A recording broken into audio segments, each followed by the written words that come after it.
दोस्तों, आपका स्वागत है आपका अपना YouTube channel study for awareness पर। मैं आशा उम्मीद करता हूं कि आप लोग ठीक होंगे।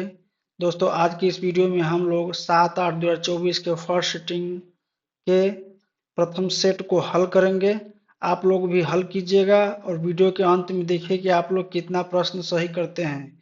यह मूल्यांकन का एक सही तरीका है। साथ ही आप समझ जाएंगे कि बिहार पुलिस एग्जाम में किस तरह का प्रश्न पूछे जाते हैं। दोस्तों, यह सेट प्रथम है और इसी जैसा और भी सेट मैं इस यूट्यूब चैनल पर अपलोड करूंगा। इसके लिए आप इस चैनल को सब्सक्राइब कीजिए। चलिए शुरू करते हैं प्रश्न नंबर 1 से।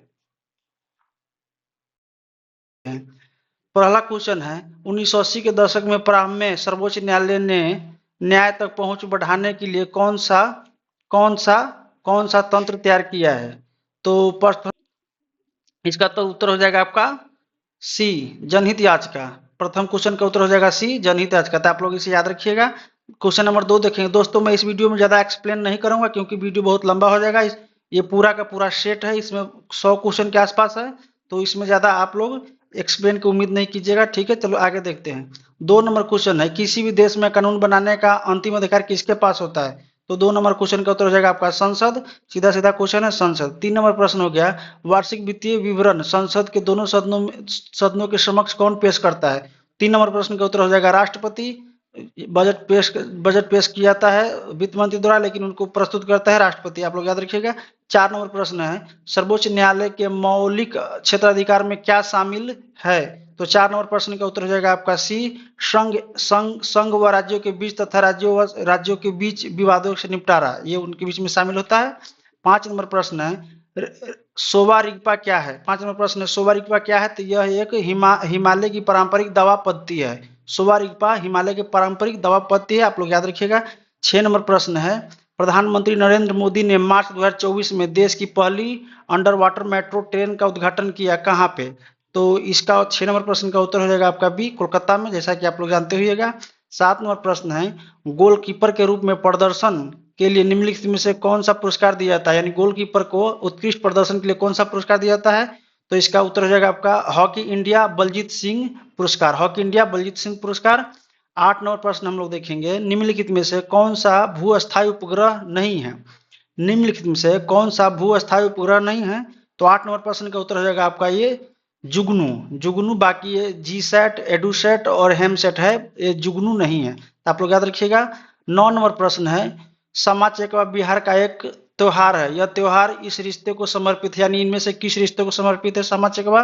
तो ये आपका हो जाएगा भाई बहन का ये त्योहार है समा चकेवा। आगे देखते हैं हम लोग 10 नंबर प्रश्न, ताजमहल का वास्तुकार कौन थे? तो इसका उत्तर हो जाएगा आपका उस्ताद अहमद लाहौरी। ताजमहल का वास्तुकार उस्ताद अहमद लाहौरी थे।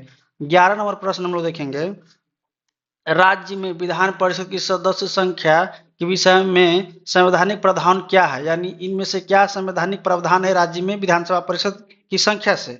तो आप लोग 11 नंबर प्रश्न का उत्तर हो जाएगा आपका सी, राज्य की विधानसभा के सदस्य की 1/3 होना चाहिए।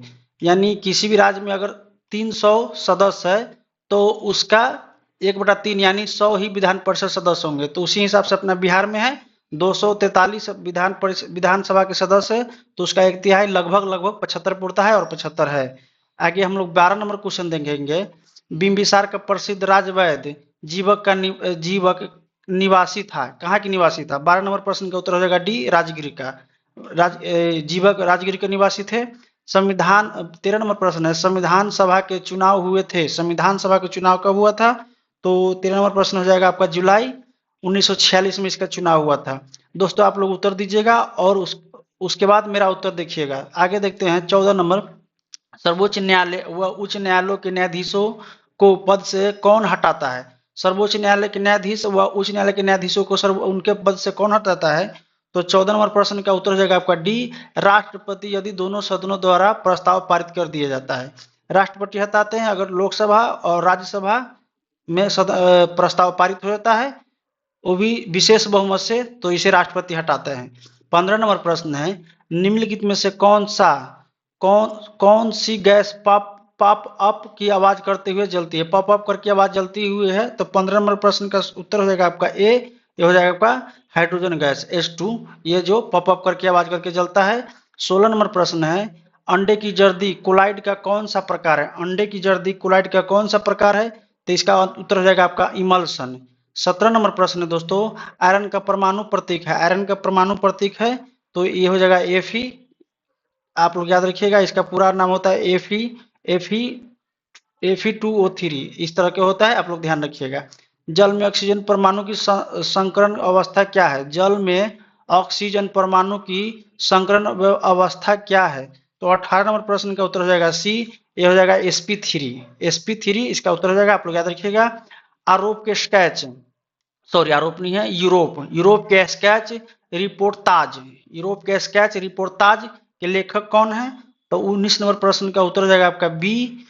आगे हम लोग 20 नंबर प्रश्न देखते हैं। सूची एक को सूची दो से सम्मिलित कीजिए और उत्तर दीजिए, सही उत्तर दीजिए। तो सूची आपका है, एक है मुहावरा और दूसरे में इसका अर्थ है। तो छाती पर मूंग दलना, छाती पर पत्थर रखना, छाती पर सांप लेटाना और छाती पर क्या कहते हैं इसको, ठोकना। तो इसमें से किस किस से मिलेगा? तो 20 नंबर प्रश्न का उत्तर हो जाएगा आपका सी। तो यहाँ ये हो गया सी और इस तरह से ए में हो जाएगा 4, छाती पर मूंग दलना हो जाएगा हाथ पर, सॉरी छाती पर मूंग दलना। ए में हो जाएगा 4, साथ रहकर परेशान करना, छाती पर पत्थर रखना। तो बी में हो जाएगा आपका ये धैर्यपूर्वक कष्ट सहना, छाती पर सांप लेटाना। तो हो जाएगा सी में 3, ये हो जाएगा ईर्ष्या करना और छाती ठोकना। डी में हो जाएगा 2, ये हो जाएगा कठिन कार्य हेतु प्रतिज्ञा करना। तो आप लोग मिलाइएगा और इसका उत्तर हो जाएगा सी, ध्यान रखिएगा। 21 नंबर प्रश्न है, संयुक्त राष्ट्र द्वारा किस वर्ष को निम्न में से मोटा अनाज वर्ष घोषित किया गया है? संयुक्त राष्ट्र द्वारा इनमें से किस वर्ष को मोटा अनाज वर्ष घोषित किया गया है? तो 21 नंबर प्रश्न का उत्तर हो जाएगा आपका सी, ये हो जाएगा 2023। ये भारत सरकार के अनुरोध पर किया गया था, आप लोग याद रखिएगा। लगभग सभी पादप कोशिकाओं में कौन सा अनुपस्थित होता है? सभी पादप कोशिकाओं में इनमें से क्या चीज अनुपस्थित होता है? तो 22 नंबर प्रश्न का उत्तर हो जाएगा आपका, ये हो जाएगा आपका कोशिका भित्ति। सभी पादप कोशिकाओं में कौन सा अनुपस्थित होता है? तो हो जाएगा कोशिका भित्ति, आप लोग याद रखिएगा। आगे हम लोग देखेंगे, सॉरी सी, यहाँ सी बी उत्तर है तो बी तो यहाँ है तार्क काया। बी गलत हो गया, यहाँ ये नहीं होगा, ये बी है तो बी तो आज सबसे पहले ही बी आ गया है, इधर उधर हो गया है ऑप्शन। तो आप लोग याद रखिएगा, इसका उत्तर हो जाएगा बी आपका है तार्क काया। आगे हम लोग देखेंगे 23 नंबर प्रश्न, प्लाज्मोडियम में किस प्रकार का जनन होता है? प्लाज्मोडियम में किस प्रकार का जन्म होता है? तो इसका प्रश्न उत्तर हो जाएगा बी, बहुविभाजन। 23 नंबर प्रश्न। 24 नंबर प्रश्न है, हाइड्रा में मुकुलन की प्रक्रिया संतानों में आनुवंशिक स्थिरता कैसे सुनिश्चित करती है? तो 24 नंबर प्रश्न का उत्तर हो जाएगा बी, हाइड्रा में मुकुलों का उद्भव समसूत्री विभाजन से होता है। 25 नंबर प्रश्न हम लोग देखेंगे। मैं तेज बोल रहा हूँ क्योंकि कम समय में आपका ज्यादा उत्तर कवर हो जाएगा, प्रश्न कवर हो जाएगा, इसलिए मैं कम तेज बोल रहा हूँ, यानी स्पीड ज्यादा मैं बोल रहा हूँ। आगे हम लोग 25 नंबर प्रश्न देखते हैं। ये आपका कुछ सरीसृपों में लिंग निर्धारण पूर्ण रूप से पर्यावरण पर निर्भर करता है। यह देखा गया है कि इनमें, तो क्या देखा गया है इनमें? तो 25 नंबर प्रश्न का उत्तर हो जाएगा आपका सी, लिंग निर्धारण निषेचित अंडे के उष्मायनता ताप पर निर्भर करता है। और ये कई ऐसा जीव है, जैसे कि छिपकली है, ऑस्ट्रेलिया में छिपकली पाया जाता है, और क्या कहते हैं टर्टल, कछुआ, जो समुद्री कछुआ होते हैं, उनका अगर ताप, जहाँ वो अपना अंडा रखते हैं वो लोग सेवने के लिए, अगर वहाँ का तापमान बढ़ जाए तो उस अंडे में पलने वाले बच्चे का लिंग चेंज होता है। अगर जैसे कम ताप में अगर नर होगा तो अधिक ताप में मादा होगा, इस तरह से हो जाता है। तो इसका आंसर हो जाएगा सी, आप लोग याद रखिएगा। बच्चा खेल रहा है, इस वाक्य में कौन सा काल है? बच्चा खेल रहा है, इस वाक्य में कौन सा काल है? हिंदी का प्रश्न है। तो 26 नंबर प्रश्न हो जाएगा आपका सी, अपूर्ण काल। बच्चा खेल रहा है, अपूर्ण वर्तमान है। 27 नंबर प्रश्न है, स्वागत शब्द में किस उपसर्ग का प्रयोग हुआ है? तो 27 नंबर प्रश्न का उत्तर हो जाएगा ए, सु। 28 नंबर प्रश्न है, निम्नलिखित में से वाक्यांश एवं उससे सही शब्द को दृष्टि से असंगत विकल्प कौन सा है, यानी इसमें से असंगत कौन सा है? तो 28 नंबर प्रश्न का उत्तर हो जाएगा आपका ये हो जाएगा, बिना सोचे विचार किए गया विश्वास, तो अविश्वास। इसका उत्तर 28 का उत्तर हो जाएगा ये।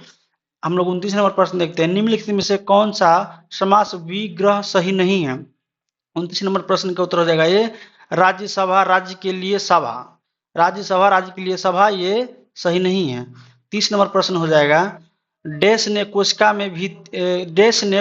में स्थित तरल जैविक पदार्थ को जीव द्रव्य का नाम दिया, यानी जीव द्रव्य का नाम इनमें से किसने दिया है? तो आपका 30 नंबर प्रश्न का उत्तर हो जाएगा ये जेई परकिंजे। जेई परकिंजे आप लोग याद रखिएगा, और इम्पोर्टेंट प्रश्न है ये सब। 31 नंबर प्रश्न है, हरी पत्तियां भोजन पदार्थ के किस रूप में संग्रहित करते हैं? हरित पत्तियां भोजन पदार्थ को किस रूप में संग्रहित करते हैं? तो 31 का उत्तर हो जाएगा आपका सी, ये हो जाएगा स्टार्च के रूप में। 32 क्वेश्चन है, 32 नंबर प्रश्न है, मई 2024 तक संयुक्त राष्ट्र अकादमिक प्रभाव के सदस्य संस्थानों की कुल संख्या कितनी हो जाएगी? मई 2024 तक, ये उस समय का करंट अफेयर है जो 2024 में एग्जाम हुआ था उस समय का। तो मई 2024 तक संयुक्त राष्ट्र अकादमिक प्रभाव के सदस्य संस्थानों की कुल संख्या कितनी हो जाएगी मई 2024 तक? तो 32 नंबर प्रश्न का उत्तर हो जाएगा डी 1645। आगे हम लोग 33 नंबर प्रश्न देखेंगे, निम्नलिखित में से कौन सा सरल स्थायी ऊतक पादप भागों को यांत्रिक शक्ति प्रदान करता है? प्रश्न मैं फिर से पढ़ता हूं, निम्नलिखित में से कौन सा सरल स्थायी ऊतक पादप भागों को यांत्रिकी शक्ति प्रदान करती है? तो 33 नंबर प्रश्न का उत्तर हो जाएगा ये हो जाएगा स्क्लेरेनकाइमा। स्क्लेरेनकाइमा। 34 नंबर प्रश्न है, गुजरात में नवीन कप मृदा को किस नाम से जाना जाता है? गुजरात में नवीन कप मृदा को किस नाम से जाना जाता है, मृदा को? तो 34 नंबर प्रश्न का उत्तर हो जाएगा आपका सी, ये हो जाएगा गोराइडू। गोराइडू याद रखिएगा, ये सब इंपॉर्टेंट क्वेश्चन है। आपका 35 नंबर क्वेश्चन हो जाएगा, निम्नलिखित में से किस कंपनी ओएनजीसी और इसकी अपतटीय सक्रियाओं के लिए हेलीकॉप्टर की सेवा प्रदान करती है? यानी ओएनजीसी जो तेल का खनन करता है, तो इनमें से कौन सा कंपनी है जो हेलीकॉप्टर की सेवा प्रदान करती है तटीय क्षेत्र में, यानी समुद्र में विचरण करने के लिए? तो आपका हो जाएगा Pawan Hans helicopter limited. Pawan Hans helicopter limited, आप लोग याद रखिएगा, ये सब बार बार पूछा जाता है, ये प्रश्न तो बार बार ही पूछा जाता है, तो आप लोग याद रखिएगा। 36 नंबर प्रश्न है, 2011 के जनगणना के अनुसार भारत के किस राज्य में जनसंख्या घनत्व सबसे अधिक है? तो 36 नंबर प्रश्न का उत्तर हो जाएगा आपका सी, बिहार है। बिहार में सबसे अधिक जनसंख्या घनत्व लगभग 1100 है। और बिहार में कहा जाए कि किस जिला में सबसे अधिक जनसंख्या घनत्व है, तो हो जाएगा शिवहर का। शिवहर का लगभग 1800 है। और बिहार में सबसे कम जनसंख्या घनत्व किस जिला का है, तो हो जाएगा कैमूर का, आप लोग याद रखिएगा। और वहीं भारत में सबसे कम जनसंख्या घनत्व किसका है, तो अरुणाचल का है, आप लोग याद रखिएगा। सूचना का अधिकार अधिनियम कब पारित हुआ था, तो ये हो जाएगा आपका 2005 में। सूचना का अधिनियम 2005 में पारित हुआ था। 37 नंबर प्रश्न का उत्तर हो जाएगा सी। 38 नंबर प्रश्न है, वायुसेना के अभ्यास गगन शक्ति 2024 का आयोजन कहाँ किया गया था? तो 38 नंबर प्रश्न का उत्तर हो जाएगा, उस समय करंट अफेयर है, तो 38 नंबर प्रश्न का उत्तर हो जाएगा पश्चिम बंगाल। आप लोग आगे पर देखिए, 40 नंबर प्रश्न है, सॉरी 39 नंबर प्रश्न है, Bihar state power transmission company limited ने तीसरे एलडीसी उत्कृष्टता पुरस्कार 2023 में किस श्रेणी में जीत हासिल की है? तो 39 नंबर प्रश्न का उत्तर हो जाएगा, ये हो जाएगा B, medium load dispatch centre, इस श्रेणी में इनको पुरस्कार मिला है। आगे हम लोग 40 नंबर प्रश्न देखते हैं, लीची पर राष्ट्रीय अनुसंधान केंद्र बिहार के किस जिले में है? लीची पर राष्ट्रीय अनुसंधान केंद्र बिहार के किस जिले में है? तो आप लोग 40 नंबर प्रश्न का उत्तर है मुजफ्फरपुर। और आप लोग एक चीज और याद रखिएगा इसी में कि बिहार में मखाना अनुसंधान संस्थान कहाँ खुल रहा है, तो ये हो जाएगा आपका दरभंगा में, अभी प्रस्तावित है। आगे देखते हैं हम लोग, निम्नलिखित में से कौन सा कारक जनसंख्या की गुणवत्ता निर्धारित नहीं करती है? तो 41 नंबर प्रश्न का उत्तर हो जाएगा सी, मुद्रास्फीति। मुद्रास्फीति जनसंख्या की गुणवत्ता निर्धारित नहीं करती है। 42 नंबर प्रश्न है, निम्नलिखित में से कौन सा गैर बाजार क्रियाओं का उदाहरण है? गैर बाजार क्रियाओं का उदाहरण है, तो 42 नंबर प्रश्न का उत्तर हो जाएगा ए, राम के पास एक गाय है और उसका दूध वह स्वयं उपभोग करता है, इसको बाजार से कोई मतलब नहीं है इस स्थिति को। 42 नंबर प्रश्न है, राष्ट्रीय निगमों की स्थिति में कौन सा सही नहीं है? राष्ट्रीय निगमों की स्थिति में कौन सा सही नहीं है? तो 43 नंबर प्रश्न का उत्तर हो जाएगा आपका बी, ये हो जाएगा वस्तुओं व सेवाओं का विश्व स्तर पर उत्पादन नहीं किया जाता है। आगे हम लोग देखेंगे 44 नंबर प्रश्न है, यहाँ अंग्रेजी का प्रश्न आएगा 44 नंबर में, honesty is an example of, honesty is an example of, तो ये किसका एग्जाम्पल है? तो 44 नंबर प्रश्न का उत्तर हो जाएगा डी, ये एब्स्ट्रैक्ट नाउन यानी नाउन से संबंधित प्रश्न था, तो ये हो जाएगा एब्स्ट्रैक्ट नाउन का एग्जाम्पल है। आगे हम लोग देखेंगे, ये भी अंग्रेजी का है। 45 नंबर प्रश्न है, identify the adjective in the flowing sentence, ये सेंटेंस है आपका ऑल मीन मस्ट डाई, ये सेंटेंस है। और इसका एडजेक्टिव क्या है ये कह रहा है ढूंढने के लिए। तो 45 नंबर प्रश्न का उत्तर हो जाएगा आपका डी, डाइटी। डाइटी ये आपका इसका एडजेक्टिव है, डाइट। तो आगे हम लोग देखते हैं डाइटी, शायद ये डाइटी डी नंबर प्रश्न है। आगे हम लोग देखते हैं अंग्रेजी का प्रश्न आ गया यहाँ पे। 44 नंबर प्रश्न है, honesty is an example of. तो हो जाएगा एब्स्ट्रैक्ट नाउन, डी इसका उत्तर हो जाएगा। आगे हम लोग 45 नंबर प्रश्न देखेंगे, identify. Identify the adjective in the flowing sentence, यानी इस सेंटेंस कौन सा है, तो ये ऑल मीन मस्ट डाई। तो इसमें एडजेक्टिव क्या है, तो ये आपका डी, ये है उसका उत्तर। आगे हम लोग देखेंगे, यानी 45 नंबर प्रश्न का उत्तर हो जाएगा डी। 46 नंबर प्रश्न है, ये भी अंग्रेजी का है, choose the correct word from the option which is made of using prefix A, यानी इस ए प्रीफिक्स से बनाया हुआ वर्ड को चुनना है इसमें से। तो 46 नंबर प्रश्न का उत्तर हो जाएगा आपका सी, ये हो जाएगा अवेक। अवेक आप लोग याद रखिएगा, अवेक है इसका उत्तर। एक विद्यार्थी ने ओम के नियम के सत्यापन के लिए एक परिपथ बनाया। परिपथ में उसने कुछ त्रुटियां कर दी, उन त्रुटियों को सही किया जा सकता है किस चीज से, तो क्या करने से सही हो जाएगा, इनमें से क्या करने से सही हो जाएगा। 47 नंबर प्रश्न का उत्तर हो जाएगा बी, ये त्रुटि क्या सही किया जा सकता है, एमीटर को परिपथ के श्रेणी क्रम में लगाने से तथा वोल्ट मीटर को परिपथ के समांतर क्रम में लगाने से ये त्रुटि पूरा हो जाएगा जो ऊपर किया गया है। 48 नंबर प्रश्न है दोस्तों, यदि एक वस्तु का द्रव्यमान 4 गुना होता है तथा इसका वेग आधा हो जाता है तो वस्तु का संवेग होगा। तो 48 नंबर प्रश्न का उत्तर हो जाएगा आपका बी। बी आप लोग याद रखिएगा, दुगुना हो जाएगा। विद्युत उपकरणों को अति भारण के कारण लघु पतन से सुरक्षित रखने के लिए इनमें से क्या महत्वपूर्ण है, सबसे महत्वपूर्ण क्या है, तो ये हो जाएगा फ्यूज का उपयोग। 49 नंबर प्रश्न का उत्तर हो जाएगा आपका डी। अगर हम लोग 50 नंबर प्रश्न देखेंगे, रिक्त स्थानों को पूर्ति कीजिए। रिक्त स्थानों की पूर्ति कीजिए, तो यहाँ बिहार में यहाँ ये भरना है, बिहार में कितना वन्य जीव अभयारण्य है। इसमें अ के मतलब यहाँ चुनना है, बी के मतलब यहाँ चुनना है, सी के मतलब यहाँ चुनना है। तो अ में क्या आएगा, उस तरह से स में क्या आएगा और ब में क्या आएगा। तो यहाँ आपका 50 नंबर प्रश्न का उत्तर हो जाएगा बी, यानी ये हो जाएगा बी हो जाएगा इसका उत्तर। और मैं आपको समझाता हूँ कैसे। ये कह रहा है बिहार में, यहाँ भरेंगे 13, बिहार में 13 वन्य जीव अभयारण्य है। ब यहाँ है टाइगर रिजर्व, तो ब में क्या है, एक है। तो बिहार में एक टाइगर रिजर्व है। और स कहाँ है, सॉरी वही कोई बात नहीं, दोनों तो एक ही है। स में कितना टाइगर रिजर्व है, तो एक है। और राष्ट्रीय पार्क कितना है, तो भी एक है, यानी राष्ट्रीय पार्क भी एक है और टाइगर रिजर्व भी एक है। वहीं वन्य जीव अभ्यारण्य की बात की जाए तो ये है 13। तो आप लोग याद रखिएगा, इसका उत्तर हो जाएगा बी। अब हम लोग देखेंगे 51 नंबर प्रश्न। 51 नंबर प्रश्न ये है, वह स्थान जहां शुक्राणु का अंडाणु से सामना होता है। तो इस प्रश्न का उत्तर हो जाएगा डिम्बा वाहिनी। डिम्बा वाहिनी इसका उत्तर हो जाएगा, आप लोग याद रखिएगा। अब हम लोग देंगे 52 नंबर प्रश्न है, और ये सूची को सूची 2 से मिलाने के लिए कह रहा है तथा कूट के मदद से प्रश्न ढूंढना है।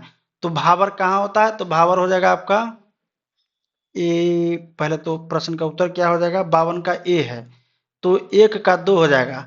भावर हो जाएगा ये है छिद्रपूर्ण, भावर छिद्रपूर्ण होता है।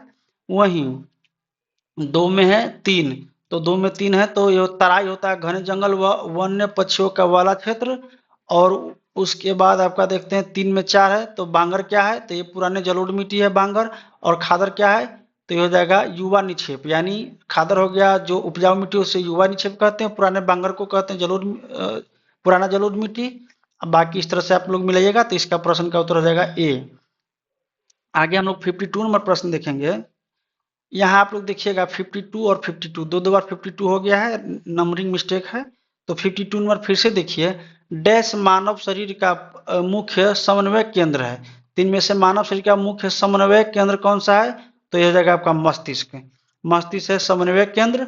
अब 53 नंबर प्रश्न हम लोग देखते हैं, कठोर कैल्शियम कार्बोनेट का बना हुआ कंकाल कंकाल किसका गुण है, यानी कठोर कैल्शियम कार्बोनेट का बना हुआ कंकाल किसका गुण है। तो 53 नंबर प्रश्न का उत्तर हो जाएगा, ये हो जाएगा सी, मोलस्का का बना हुआ है, आप लोग याद रखिएगा। हम लोग 54 नंबर प्रश्न देखते हैं, निम्नलिखित में से कौन सा कथन लिम्फ यानी लसिका के संदर्भ में गलत है। लिम्फ यानी लसका के संदर्भ में गलत है। तो 54 नंबर प्रश्न का उत्तर हो जाएगा आपका सी। लस का अंत अंत आंत से पाचित व अवशोषित अमीनो अम्लों का परिवहन करती है। यह इसके इस संदर्भ में गलत है। तो आप लोग नंबर क्वेश्चन है 55 नंबर क्वेश्चन में यह है कि ये नदी है और ये उसकी सहायक नदी है, तो आपको इससे मिलाना है। तो यहाँ हो जाएगा गोदावरी का वेनगंगा, गोदावरी का वेनगंगा। वहीं हो जाएगा आपका गंगा से कोसी, गंगा से कोसी। और उसके बाद हो जाएगा कृष्णा से कोयना, कृष्णा से कोयना। और कावेरी से अमरावती। तो आप लोग मिलाइएगा, ये हो जाएगा एक का चार, एक का चार, सॉरी हाँ, एक का तीन, दो का चार और तीन का दो और चार का एक। तो इसके इस तरह से आंसर हो जाएगा आपका ये बी। ये बी आंसर इसका। हम लोग 56 नंबर प्रश्न देखेंगे। एक अपसारी दर्पण, 56 नंबर प्रश्न है, एक अपसारी दर्पण इनमें से कौन सा है? तो एक अपसारी दर्पण इसका उत्तर हो जाएगा एक उत्तल दर्पण। एक उत्तल दर्पण को एक अपसारी दर्पण भी कहता है। तो आप लोग का बी आंसर हो गया, इसका आपको याद रखिएगा, ध्यान रखिएगा। 57 नंबर प्रश्न है, choose the correct passive voice. ये दिया हुआ है, ये सेंटेंस दिया हुआ है आपका, और इस सेंटेंस का पैसिव वॉइस क्या बनेगा?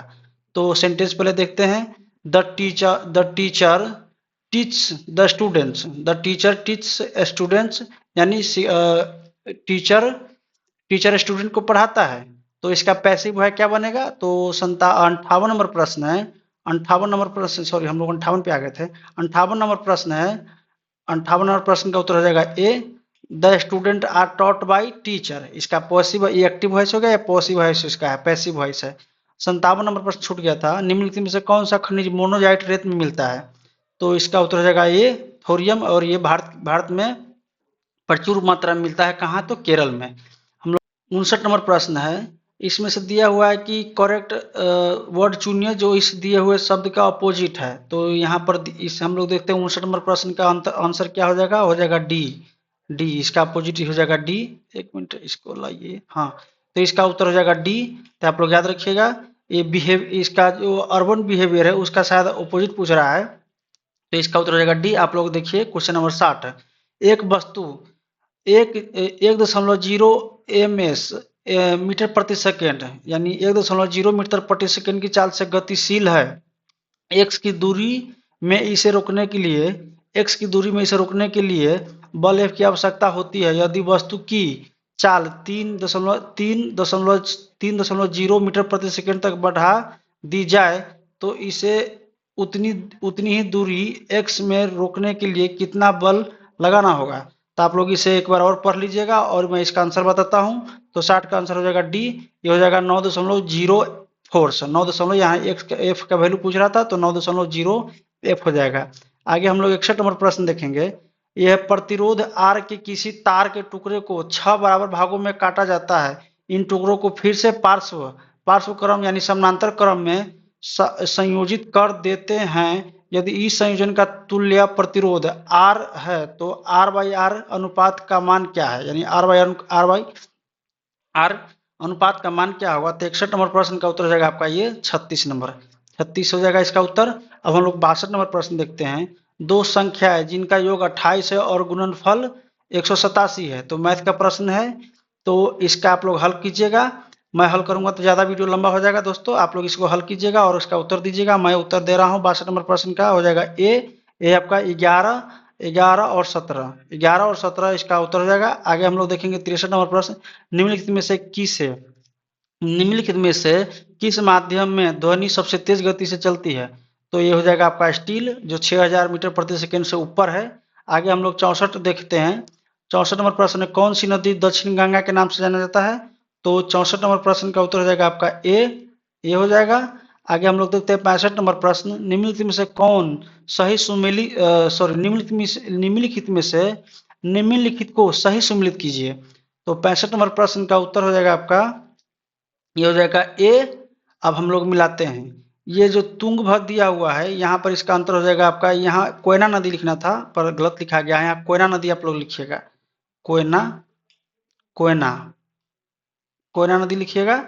इसके बाद से आंसर आ जाएगा, तो इसका आंसर हो जाएगा आपका ए आंसर हो जाएगा। अब हम लोग मिलाते हैं, तो ए का हो जाएगा आपका सी, तुंगभद्रा। ये कोयना नदी महाराष्ट्र में है, कोयना नदी लिखेंगे यहाँ पर। उसके बाद से ये है इतुरंगरम, इतुरंगरम 2 है, तो 2 का हो जाएगा डी, तेलंगाना में है। उसके बाद सरिस्का है, तो 3 का हो जाएगा ये, राजस्थान में सरिस्का, एक टाइगर रिजर्व भी है सरिस्का। उसके बाद से चंद्रप्रभा, तो डी का हो जाएगा 2, ये है उत्तर प्रदेश में चंद्रप्रभा। आप लोग इसको मिलाइएगा और इसका आंसर हो जाएगा ए। क्वेश्चन नंबर हम लोग 66 देखते हैं। एक कार एक स्थान तक पहुंचने में 50 किलोमीटर प्रति घंटे की चाल से 3 घंटे का समय लेती है। एक कार 50 किलोमीटर प्रति घंटे की चाल से एक स्थान पर पहुंचने में 3 घंटे का समय लेता है, ही चाल से चलता है तो समय लेती है। कार की चाल को कितना बढ़ा दी जाए कि स्थान तक पहुंचने में यह 2.5 घंटा समय ले, यानी कार की चाल कितना बढ़ा दी जाए कि वहां पहुंचने में यह मात्र 2.5 घंटा समय ले। तो 66 नंबर प्रश्न उत्तर हो जाएगा आपका सी, ये हो जाएगा 10 किलोमीटर प्रति घंटा बढ़ाने से 2.5 घंटा में जाएगा ये। 67 नंबर प्रश्न है, 67 नंबर प्रश्न है, निम्नलिखित में से कौन सा विकल्प सही है? तो हम लोग पहले पढ़ते हैं और उसके बाद से उत्तर है ये कि वृत्त के बाहर स्थित किसी बिंदु से जाने वाली वृत्त पर एक और केवल एक ही स्पर्श रेखा होगी। वह बिंदु से वृत्त पर खींची गई स्पर्श रेखाओं की लंबाई बराबर होती है। तो इसमें से ये है आपका 2 कथन है और इसमें से आपको बताना है कि कौन सही है। तो इसका उत्तर हो जाएगा आपका बी, कथन 2 सही है, सॉरी कथन 2 सत्य है और कथन 1 असत्य है, यानी ये सही है और ये असत्य है। तो आप लोग आंसर कीजिएगा। 68 नंबर प्रश्न है, बिहार में जब पहली बार राष्ट्रपति शासन लगाया गया, राज्य के राज्यपाल कौन थे उस समय? तो 68 नंबर प्रश्न का उत्तर हो जाएगा आपका सी, नित्यानंद कानूनगो। उस समय जब बिहार में प्रथम बार राष्ट्रपति शासन लगा था तो उसमें राज्यपाल ये थे। आगे नंबर हम देखते हैं 69 नंबर प्रश्न हम लोग देखेंगे। यह है निम्नलिखित में से गलत चुनिए, तो इसमें से गलत कोई है उसको चुनना है। तो 69 नंबर प्रश्न का उत्तर हो जाएगा आपका डी, 1917 में बिहार और उड़ीसा को संयुक्त रूप से राज्यपाल प्रांत कहा गया, ये गलत है। आप लोग 19 नंबर क्वेश्चन का आंसर लगा लीजिएगा, सॉरी 69 नंबर क्वेश्चन का आंसर हो जाएगा डी। अब हम लोग 70 नंबर प्रश्न देखते हैं। समान श्रेणी में 11, 7, 3 के 3 डैश डैश डैश के, यहाँ डैश डैश डैश होगा, डैश डैश डैश के 15वें पद क्या होगा? यानी समानांतर श्रेणी 11, 7, 3 और उसके बाद से डैश डैश डैश 15वें पद का योग क्या होगा? तो 70 नंबर प्रश्न का उत्तर हो जाएगा आपका बी, -215, सॉरी -255 ये हो जाएगा, क्योंकि घट रहा है तो 15वां पद तक आते आते यहाँ 255 हो जाएगा। यहाँ कितना अंतर है आप लोग उस तरह से मैथ बना लीजिएगा। कॉलम 1 को कॉलम 2 से मिलाइए, सही विकल्प चुनिए। तो कॉलम 1 में क्या है? कॉलम 1 में है कि द्रव संयुज ऊतक, उपकला ऊतक, जोड़ी की सतह और तंत्रिका ऊतक। तो इस प्रश्न का 71 नंबर प्रश्न का उत्तर हो जाएगा आपका बी। ये उल्टा हो गया है प्रश्न, मतलब ऑप्शन इधर उधर हो गया है। इसका आंसर हो जाएगा बी। तो हम लोग मिलाते हैं तो 1 का हो जाएगा 3, 1 का 3, उसके बाद से 2 का 2 ही रहेगा, फिर 3 नंबर हो जाएगा 4, 3 का 4 और 4 का 1। तो इस तरह से मिल गया आपका द्रव संयुज ऊतक है आपका रक्त, उपकला ऊतक है त्वचा, जोड़ों की सतह है आपका उपास्थि और तंत्रिका ऊतक है आपका स्पाइनल कॉर्ड। अब हम लोग 72 नंबर प्रश्न देखेंगे। डैश डैश डैश में एसीआर शेर यानी एसीआर विष तथा दवाओं को निराविषीकरण करने में महत्वपूर्ण भूमिका निभाता है। तो 72 नंबर प्रश्न का उत्तर हो जाएगा आपका बी, अकृत। यहाँ डैश में अकृत आ जाएगा। तो डैश डैश में प्रश्न आप लोग पढ़ लिए हैं, जैसे कि डैश डैश में एसीआर विष तथा दवाओं को निराविषीकरण करने में महत्वपूर्ण भूमिका कौन निभाता है? तो ये आपका हो जाएगा अकृत कोशिकाओं।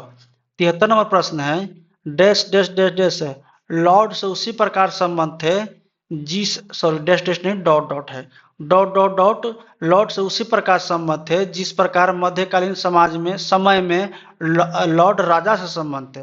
तो 73 नंबर प्रश्न का उत्तर हो जाएगा आपका सी, समांत। यानी समांत लॉर्ड से उसी प्रकार संबंध थे जिस प्रकार मध्यकालीन समय में लॉर्ड राजा से संबंध था। तो इसका आंसर हो जाएगा आपका सी। आगे हम लोग 74 नंबर प्रश्न देखेंगे। पीलीबंगा पुरातत्व स्थल किस भारतीय राज्य में स्थित है? पीलीबंगा पुरातत्व स्थल किस भारतीय राज्य में स्थित है? तो 74 नंबर प्रश्न का उत्तर हो जाएगा आपका टी, ये राजस्थान में स्थित है। 75 नंबर प्रश्न है, शेख निजामुद्दीन औलिया की दरगाह कहाँ स्थित है? तो जो 75 नंबर प्रश्न का उत्तर हो जाएगा आपका सी, ये है ग्यासपुर में।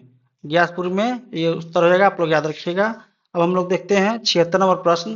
तो 76 नंबर प्रश्न ये है, यदि यह सिद्ध करने के लिए कि जीवन की उत्पत्ति कार्बनिक अणुओं से हुई है, मिलर और यूरे द्वारा एक प्रयोग किया गया। उन्होंने इनमें से किस गैस का उपयोग किया प्रयोग में?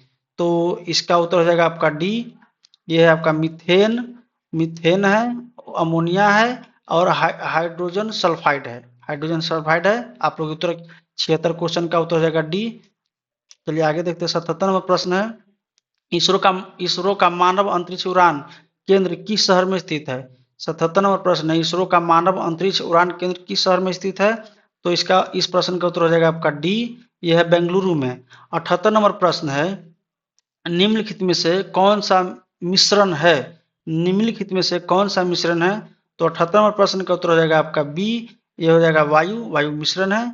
79 नंबर प्रश्न है, ये एक विन्यास दिया हुआ है किस धातुओं का, तो हम लोग देखते हैं निम्नलिखित में से कौन सा धातुओं की अभिक्रियाशीलता के घटते क्रम का सही निरूपण है?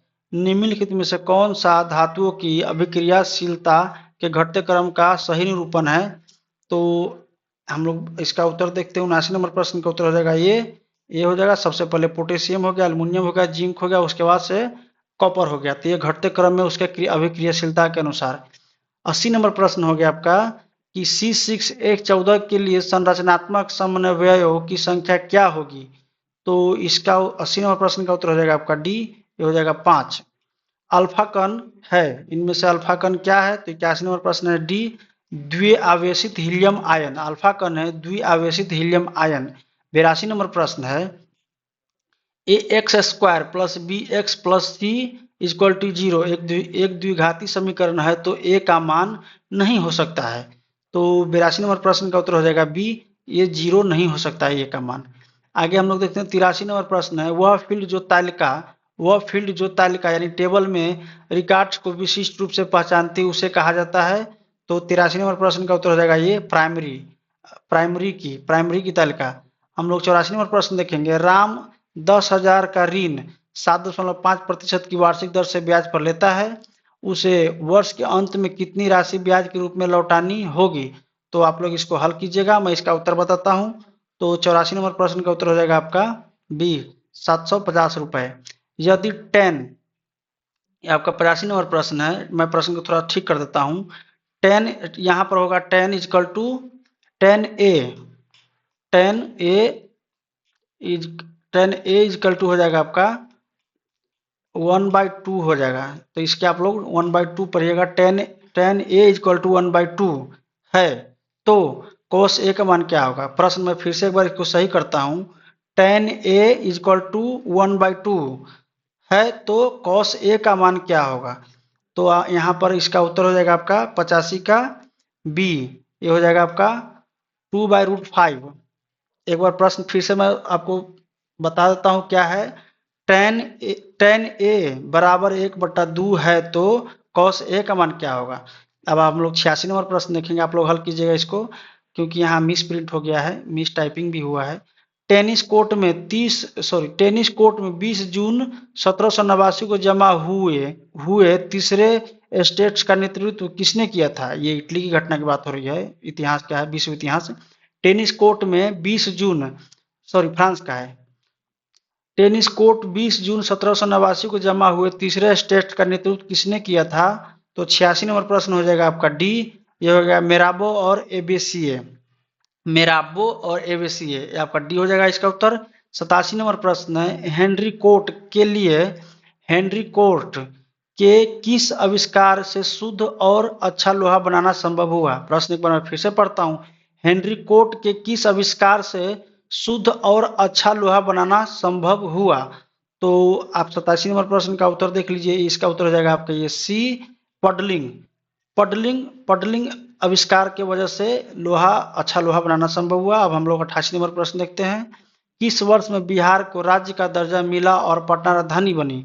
तो 88 नंबर प्रश्न हो जाएगा सी यहाँ है 1936, इसका उत्तर हो जाएगा 1936 सी। 89 नंबर प्रश्न है, जल के अणु में बंध की प्रकृति होती है, जल के अणु में बंध की प्रकृति होती है। तो 89 नंबर प्रश्न का उत्तर हो जाएगा आपका सी, हाइड्रोजन आबंध। हाइड्रोजन आबंध। 90 नंबर प्रश्न है, रविंद्रनाथ टैगोर ने विभाजन का दिन रविन्द्रनाथ टैगोर ने विभाजन का दिन 16 अक्टूबर 1905 को किस दिवस के रूप में मनाया गया है?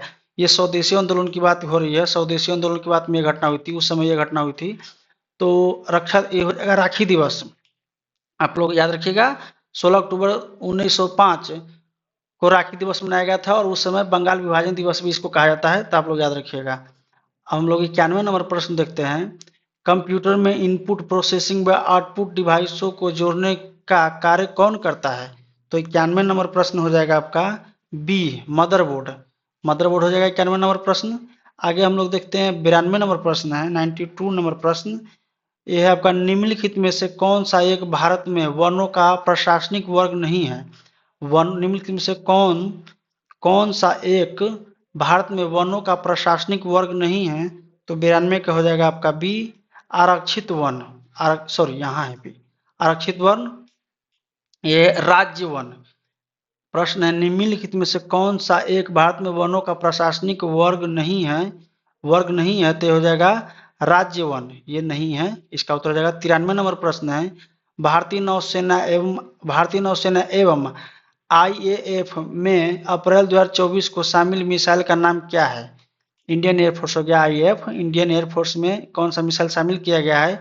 और भारतीय नौसेना में इनमें से कौन सा मिसाइल शामिल किया गया है? तो 93 नंबर प्रश्न का उत्तर हो जाएगा आपका सी, रैमपेज। रैमपेज एक विदेशी हथियार है जिसको भारतीय नौसेना और भारतीय एयरफोर्स में शामिल किया गया है, आप लोग याद रखिएगा। The conspiracy to oust me from the presidency, ये बुक का नाम है। The conspiracy to out me from the presidency नामक पुस्तक का लेखक कौन है? तो 94 नंबर प्रश्न हो जाएगा आपका डी, ये हो जाएगा गोटाबाया राजपक्षे, ये श्रीलंका के हैं, तो आप लोग याद रखिएगा। 95 नंबर प्रश्न हो गया आपका, 95 नंबर प्रश्न है, फ्रांस के सर्वोच्च नागरिक सम्मान से वर्ष 2014 में किसे सम्मानित किया गया है? तो इसका उत्तर हो जाएगा आपका ये, शशि थरूर। निम्नलिखित में से कौन सी मिसाइल एंटी टैंक मिसाइल है? एंटी टैंक मिसाइल आपका है यहाँ पर नाग, ये आप लोग याद रखिएगा, नाग। और इसी का एक अपग्रेडेड वर्जन है जिसको हेलीकॉप्टर से भी छोड़ा जाता है, तो उसे क्या कहा जाता है? हेलिना। हेलिना, आप लोग याद रखिएगा। अब हम लोग ये आपका इस सेट का अंतिम प्रश्न है। दोस्तों, मैं एक बार फिर से आपसे अपील करता हूं, इस चैनल को सब्सक्राइब कीजिएगा। मैं इस चैनल पे बिहार पुलिस परीक्षा से संबंधित बहुत सारा कंटेंट डालूंगा, जैसे कि PYQ हो गया, करंट अफेयर हो गया, बहुत सारे अन्य जो भी टॉपिक्स है जो पूछे जाते हैं मैं इस चैनल पर डालते रहूंगा। तो इस चैनल को सब्सक्राइब कीजिए, इस वीडियो को अपने दोस्तों के साथ शेयर कीजिए ताकि उन्हें भी अच्छे कंटेंट मिले। बहुत बहुत धन्यवाद। जय हिंद, जय भारत।